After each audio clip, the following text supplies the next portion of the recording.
Une semaine que je ne dors plus, que je ne vis plus, que je passe toutes mes pauses au travail à regarder 1, 2, 5, voire 6 nouveaux pilotes différents par jour, et tous aussi merdiques les uns que les autres. Y a pas de doute, ça y est, c'est bien la rentrée. Bienvenue dans ce Pilot Reviews numéro 16.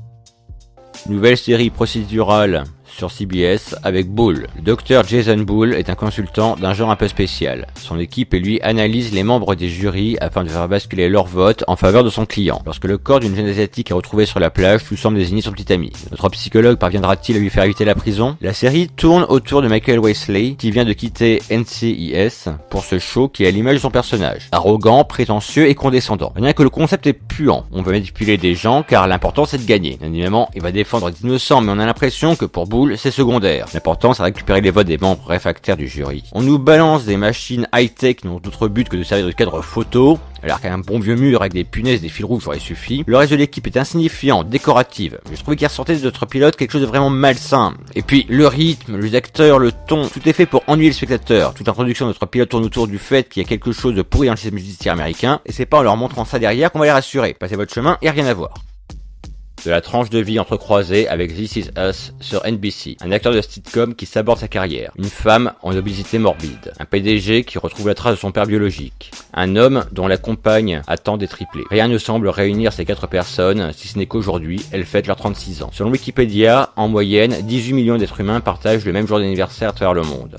Voilà le point de départ de la série. Nous allons suivre ces 4 personnes dans leurs doutes, leurs remises en question et leur cheminement personnel. C'est intelligemment écrit et construit, avec de très bonnes performances d'acteurs et un rythme qui nous fait oublier la forte dose de mélo que l'on est en train de s'ingurgiter. Si vous aimez les dramas et les vrais gens, cette série est faite pour vous. Scandale sexuel et personnalité publique, c'est le cocktail proposé par Channel 4 avec National Treasure. Paul Finchley est un acteur comique anglais adulé par des générations de téléspectateurs. Il a commencé à chuter lorsque les accusations concernant une affaire de viol dans les années 90 vont commencer à remonter à la surface. Cette série, basée sur des affaires comme celle de Rolf Harris, Stuart Hall ou Bill Cosby, et plus physiquement l'opération Yardtree visant Jim Savile, est l'œuvre de Jack Thorne, à qui on l'adaptation théâtrale de Harry Potter and the Cursed Child. Robbie Coltrane interprète superbement ce rôle sombre. En même temps que les tabloïds, on s'immisce dans la vie de l'acteur qu'on découvre volage et qui, malgré l'affaire pesant sur lui, continue à tromper sa femme, et on se met à douter de son innocence. L'atmosphère tendue tout au long de l'épisode est très bien rendue et on assiste en direct à la déchéance de l'acteur, mini-série en 4 épisodes à voir.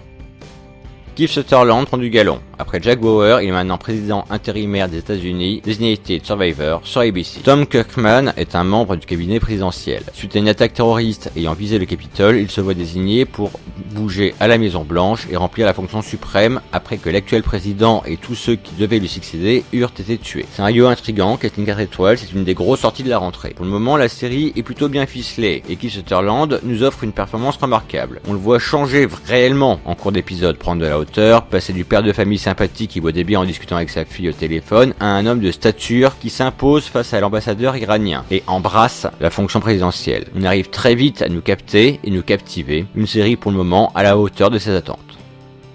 Un flic trompe la mort et un autre trouvé pour ses conneries, ça me dit quelque chose. Bah oui, Lethal Weapon sur la Fox. Roger Murtaugh est de retour à la police de Los Angeles après avoir fait une crise cardiaque. On va lui signer un nouveau partenaire, Martin Riggs, fraîchement arrivé du Texas, qui a une méthode un petit peu particulière depuis qu'il a perdu sa femme alors enceinte dans un accident de voiture. Après, L'Armée des 12 singes, Limitless, Military Report, Rush Hour, Fargo, The Omen, Psychose, Scream et j'en passe, nouvelle adaptation d'une franchise à succès. Bien entendu, difficile de faire abstraction des 4 films L'Arme Fatale, mais on va quand même tenter de passer outre le sentiment de déjà-vu. On cherche à nous en mettre plein la vue, avec une poursuite en voiture pendant un grand prix, un braquage déjoué, une affaire de trafic de drogue, mais une fois passé à poudre aux yeux, qu'est-ce qui reste? Le duo Diamond Wayans et Clayne Crawford. Et là, pour moi, ça pêche un petit peu. Ça fonctionne, mais c'est pas encore ça. Riggs manque d'un brin de folie, et du coup, j'ai du mal à prendre ses gabotinages au sérieux. Murtaugh s'en sort un petit peu mieux, mais je le sens pas, c'est pareil. Bon, après, ça se drôle, divertissant, et des cascades et tout, mais pour moi, l'alchimie entre les 2 personnages principaux n'est pas au rendez-vous. Ce qui fait que j'ai beaucoup de réserves quant au suite de la série. Après tout, peut-être que je suis devenu aussi, moi, trop vieux pour ces conneries. Une série humoristique sur le handicap, c'est Speechless sur ABC. Maya DiMeo est une mère de famille qui est prête à tout pour ses enfants, jusqu'à déménager dans une maison insalubre pour que son fils, JJ, handicapé cérébral, puisse bénéficier d'une voix. une personne qui va retransmettre les phrases qu'il écrit à l'aide d'un stylet laser afin qu'il puisse s'exprimer. Seulement, l'intégration de la famille n'est pas des plus faciles et les infrastructures de la nouvelle école ne sont bien sûr pas aux normes. Faire une comédie familiale sur un sujet aussi dur peut s'avérer plutôt casse-gueule. Au final, la série s'en sort plutôt bien en mettant tout le monde au même niveau et quelques blagues, notamment sur Stephen Hawking, passent plutôt bien. On pense pas mal à des séries comme The Middle ou d'autres productions de Scott Silvery comme Perfect People ou encore Go On. Au final, la série est amusante, touchante, mais on sent bien que le ton était adapté pour rentrer dans le cadre des sitcoms familiales de la chaîne. Petits arrangements entre télépoubelle et avocat véreux, c'est Notorious sur ABC. Un enfant est renversé par une voiture. Toutes les pistes semblent mener à un homme ayant fait fortune dans la haute technologie. Jack Gregorian, son charismatique avocat, et Julia George, une productrice d'émissions de Télé People, vont tout mettre en place pour innocenter le pauvre millionnaire accusé à tort de délit de fuite en balançant son entourage sur les projecteurs pour faire grimper l'audimat. ABC cherche une série pour remplacer Scandale, mise sur pause jusqu'en janvier pour cause de grossesse de l'une des actrices. Du coup, la chaîne nous sort ce truc. C'est aussi mauvais que son a l'air, voire plus. Plus on avance dans l'histoire, plus on est dégoûté par les personnages qui agissent non pas pour le bien de l'enquête, mais pour l'audimat. On jette en pâture le meilleur ami de notre millionnaire en le piégeant en direct avec de fausses preuves, des clés de voiture dans sa poche, et c'est notre cher avocat qui met tout ça en place pour détourner l'attention des médias de son client. Le twist final est bâclé, tout comme l'histoire en elle-même en fait. Les rebondissements sont puants, les passages vomitifs, et tous beaucoup trop beaux pour que ce soit crédible. J'ai rarement eu autant la nausée en regardant un pilote. Baseball au féminin sur la Fox avec Peach. Ginny Baker est la première joueuse de baseball à être propulsée en Major League. Malgré sa notoriété naissante et la pression qui lui font échouer ses premiers lancers lors de son premier match, elle doit mettre les bouchées doubles et se montrer plus méritante que les autres pour justifier sa place en national. Après le très réussi This Is Us sur NBC, seconde série en cette rentrée pour Dan Fogelman, avec ses fictions sportives également réussies. Pas de sexisme ici qu'on pourrait s'attendre avec le cadre sportif. Ginny est traitée comme les autres membres de l'équipe. La relation entre le jeune athlète et son père qui a misé tous ses espoirs sur elle depuis son plus jeune âge est le point fort de notre pilote, comme le montre le twist final que je vais éviter de vous spoiler. Intelligemment écrit, bien ficelé, avec un vrai personnage féminin fort, cette série a tout pour devenir l'un des succès de la rentrée. Tranche de vie dans la chambre à coucher, ce que propose Netflix avec Easy. Un couple de quadras s'enlise dans la routine. Il peine à rallumer la flamme. Monsieur se sent en plus un peu castré du fait que sa femme travaille alors que lui est acteur au chômage et s'occupe des tâches ménagères. Pourquoi ne pas profiter du fait que les enfants soient sortis pour Halloween pour tenter un petit roleplay? La série est signée Joey Swanberg, l'une des figures du Mumblecore, cinéma indépendant à petit budget où les personnages passent leur temps à parler dans leur barbe. Il s'agit ici d'une anthologie de problèmes de couple se déroulant à Chicago. Un épisode, un nouveau couple. Du coup, on n'a pas s'attacher de la même manière aux personnages, même si certains, à partir d'un épisode, reviennent dans un autre en étant au cœur de l'action. Et le résultat est fatalement inégal. Après, le ton est plutôt juste. On ne pousse pas trop, que ce soit dans les dialogues ou les scènes de sexe, afin de rester dans le réalisme. Sans fioriture. Et on apprécie ces historiettes, avec ce mari surpris en train de se masturber devant un porno, cet essai de triolisme ou cette lesbienne qui tente de devenir végane par amour pour sa partenaire. Un Wooden It en 8 épisodes sur ITV avec Paranoid. Une femme se fait poignarder dans un parc alors qu'elle jouait avec son fils. Une vingtaine de personnes ont assisté à la scène mais aucun ne peut formellement décrire le meurtrier à cause du choc. De quoi donner du fil à retordre à nos enquêteurs. Pas grand chose à raconter ici, on a droit à une enquête policière plutôt classique avec une bonne dose de drama et de clichés. C'est ni bon ni mauvais. On appréciera la présence de Indira Varma qui interprète Elaria Sand dans Game of Thrones ou de Robert Glenister qui jouait le rôle de Ash dans Hustle, les arnaqueurs VIP. Arte s'essaye au fantastique avec la mini-série Au-delà des murs. Lisa, une jeune orthophoniste, hérite de la maison d'un voisin dont le corps a été découvert il y a peu. La nuit, elle entend des bruits à travers les murs de sa nouvelle demeure. Après avoir cassé la cloison, un labyrinthe menant à une autre maison, dalles sans fin ni fenêtres, se dévoile. Dans le premier épisode, très peu de paroles. Tout passe par l'image et ça renforce l'angoisse qui se dégage des lieux. Tout passe par l'expression du visage de l'actrice, verbatim, et par l'éclairage à la bougie. Quelques éléments annoncent quelque peu les deux épisodes suivants, mais je peux pas trop en dire de peur de vous gâcher la suite. Le pilote se concentre plus sur son personnage central et la découverte des lieux que ce qu'il contient réellement. Une réelle implication du spectateur est nécessaire. Il lui faut lui aussi se perdre dans ce labyrinthe psychologique, mettant à nu notre héroïne. Mini-série en 3 épisodes qui vaut le détour tellement on n'est pas habitué à croiser ce genre de fiction dans la production sérielle française. Expérience hybride tentée par Sci-Fi, mêlant série télé et jeux en réalité virtuelle, c'est Halcyon. La société Halcyon est sur le point de révolutionner la réalité virtuelle. Elle devrait lancer sous peu un nouvel équipement, rajoutant le sens du toucher. Seulement, son PDG, Blake Creighton, va se faire assassiner, étranglé dans son appartement. Pourtant, son corps ne présente aucune trace de strangulation. Nous allons mener l'enquête en compagnie de l'enquêtrice Jill Dover et Asha, un hologramme de réalité virtuelle. Je ne sais pas si on peut vraiment ranger cette expérience dans la catégorie des séries. Il s'agit ni plus ni moins qu'un let's play avec une dizaine de cinématiques cinématique de 3 minutes environ et 5 parties jouables avec un casque de réalité virtuelle, Oculus ou Samsung Gear, dans lequel on doit collecter des indices. Sans ces parties jouées, on a droit à une histoire de une demi-heure, 3/4 d'heure environ, avec une enquête policière futuriste plutôt classique qui était diffusée sur la chaîne et est disponible également en ligne. Je vous mets le lien en barre d'infos. C'est l'implication du spectateur avec la partie jeu qui va faire l'originalité du programme. À voir si vous êtes équipé avec un casque, sinon cette histoire de premier crime virtuel risque d'être un petit peu rébarbative du fait que vous avez l'impression au visionnage qu'il vous manque quelque chose.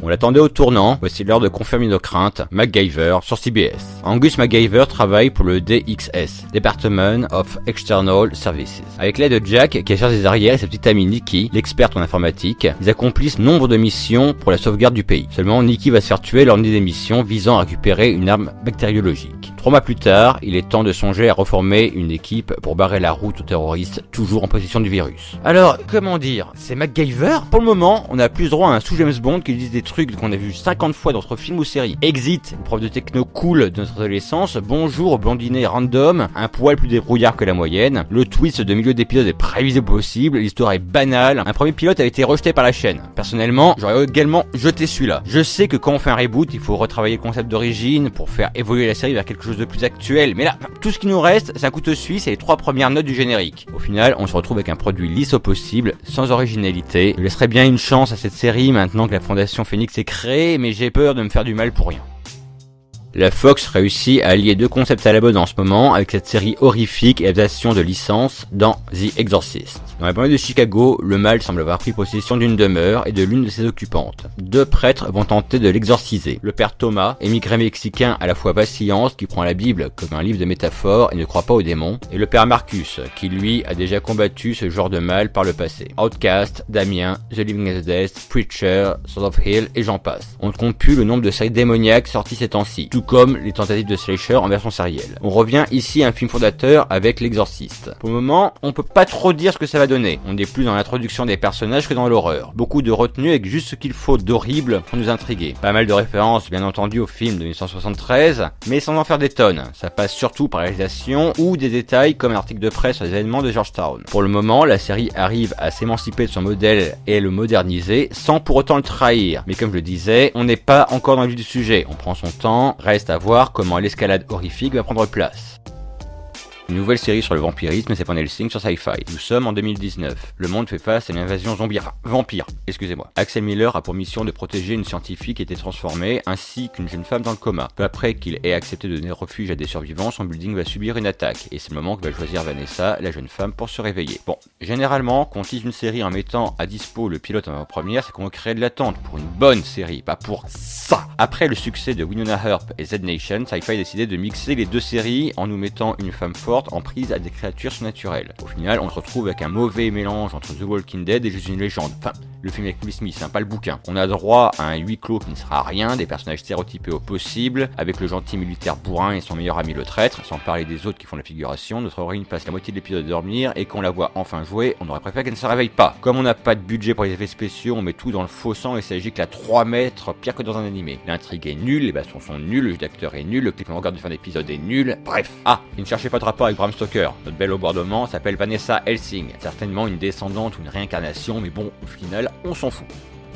L'apocalypse sera un sacré bordel, la preuve avec Aftermath sur Sci-Fi. Une tornade arrive. La famille Copeland réussit à y échapper en se réfugiant dans le sous-sol. De là, les désastres vont commencer à s'enchaîner. Possession démoniaque, pluie de météorites, tremblements de terre, apparition de créatures naturelles. Une de leurs filles, Brianna, se fait enlever par un démon. La famille Copeland va partir en road trip à sa recherche dans ce monde post-apocalyptique où tout peut arriver. Bon, comment dire ? C'est simple, on n'y comprend rien. C'est le bordel absolu. Tous les univers possibles se mêlent, s'entrecroisent.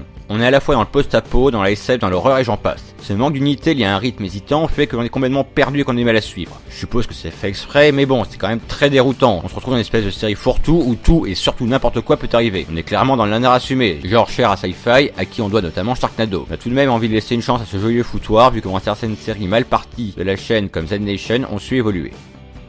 Une série humoristique sur les services sociaux, pourquoi pas? Damn sur Channel 4. Rose et Al travaillent aux services sociaux dans le département lié à l'enfance. Ils doivent jongler entre l'absurdité bureaucratique et leur vie personnelle. Pas grand chose à dire ici, pas mal d'humour de situation lié à la vie de bureau, un peu d'humour noir lié au service, un tout que je n'ai pas trouvé si amusant que ça, beaucoup de blagues convenues et déjà vues. Vous pouvez passer à côté de cette mini-série sans problème, on ne vous en voudra pas.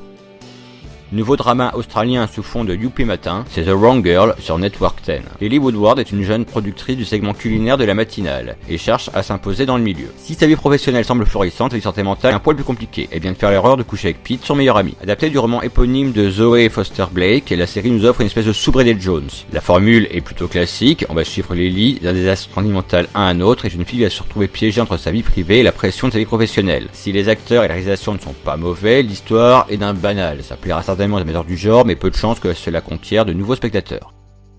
De l'heroic fantasy sous ecstasy, c'est Mighty Magic Sword sur Cartoon Network. Proyas et Vambre Warriors sont jumeaux, et ensemble ils forment Warriors for Hire, un duo d'aventuriers alloués. Au cours de leurs aventures, ils collectent et utilisent des Magic Swords, des épées magiques qui servent à tout et surtout n'importe quoi. Dans ce premier épisode, ils vont tenter de protéger la demeure en forme de citrouille d'une mystérieuse cliente de la fringale d'un champignon géant. C'est le premier gros projet après une série de shorts de Kyle Carza, animateur, doubleur et musicien, et on sent qu'il s'implique à fond dans cette série. C'est très rythmé, presque psychédélique, très imaginatif au niveau des épées magiques, principal ressort comique de la série, qui servent à se battre comme à faire le café. Et ça dynamite un petit peu les codes de l'heroic fantasy. Par contre, c'est très speed, que ce soit au niveau du rythme ou des dialogues, alors évitez de cligner des yeux et prenez une aspirine. Cette émission est maintenant terminée, vous rendez-vous dans une semaine, car non, la rentrée n'est pas terminée. Sur ce, à très vite, bonjour chez vous.